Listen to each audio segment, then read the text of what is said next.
just a few minutes, but we have a presentation to make before that. Hi, I'm Kathy Blauhorn, and I realize that I am not wearing blue today, so that means I'm not a part of the Lewis School, but they graciously offered to let me do a little presentation, a recognition for a very, very special coach who we are fortunate enough to have with us today. The first time I really met Scott Johnson, it was a decade ago, and it was because he had an athlete goof during a race. Prior to that moment, I only knew him as a coach from Nebraska Christian with a radiant smile. But when he stepped up to fix the issue that day, he left an impression on a brand new coach that stuck with me to this day.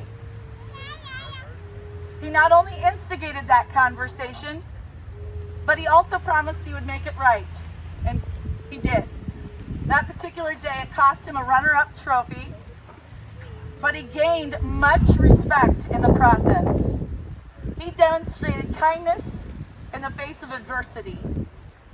Coach Johnson continued to compile admirable moments throughout the seasons to follow, notably wearing that brilliant smile and cheering on all athletes, not just his own. And those congratulations even extended in a genuine way to other coaches on the course when he noticed something done well. He always let his light shine brightly.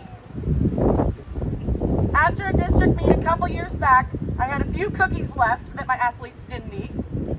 And because we were parked side by side, I happened to run into Coach Johnson, so I offered him a treat. Much to my surprise, he took the entire Tupperware and disappeared on the bus. As he made it aboard, I heard him ask, "Did anyone want some treats?"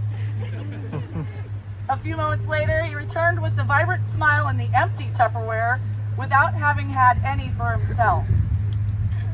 He always thought of others before himself.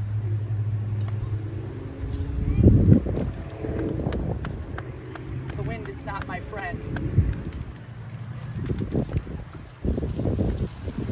So a couple of weeks ago, I saw Coach sitting in a wheelchair at a meet. I didn't know what was happening, but I knew something wasn't quite right. Scott flashed his signature bright smile and waved me over, and in his typical selfless fashion, he asked how I was doing. I told him I was well, but with some emphasis, I said, "But how are you doing?" At which point he humbly said, "Well, I'm struggling a little bit with the cancer. They put me on hospice, so no more coaching for me." And out of the multitude of thoughts that flashed through my mind in that particular conversation, the words that came out of my mouth were, "But a great coach's legacy lasts forever." His wife, who was standing by his side, nodded her head yes. She knew that his presence alone was enough to inspire runners that day. And once again, not just his own. He had humility, character, integrity, and courage. He was in pain and weak enough that he needed a wheelchair, but he was still watching his kids, coaching tacitly through example, not just about running, but about life. Coach Johnson, we could add up all of your years of coaching and talk about your many accomplishments, but that would still ring hollow compared to what you've done to grow the sport of cross country across the state.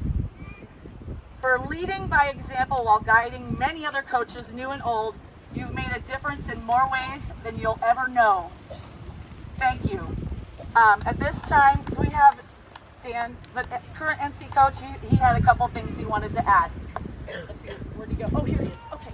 I was looking at the wrong pair of sunglasses.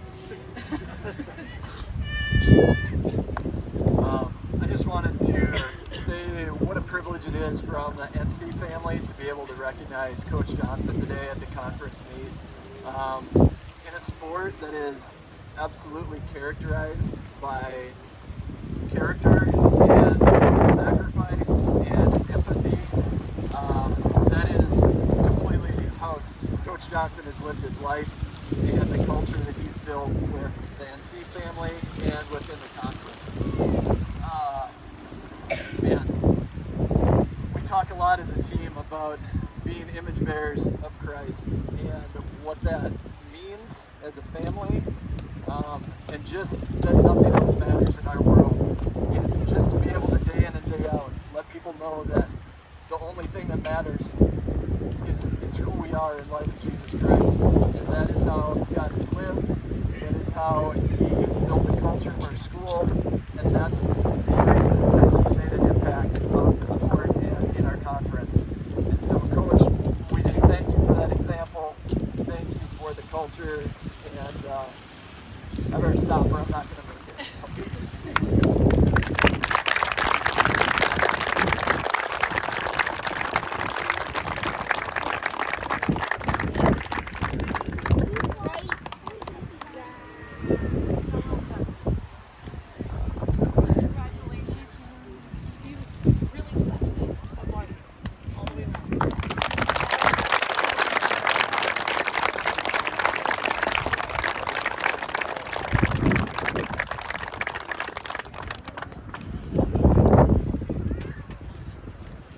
Okay, we'll start with the high school girls race.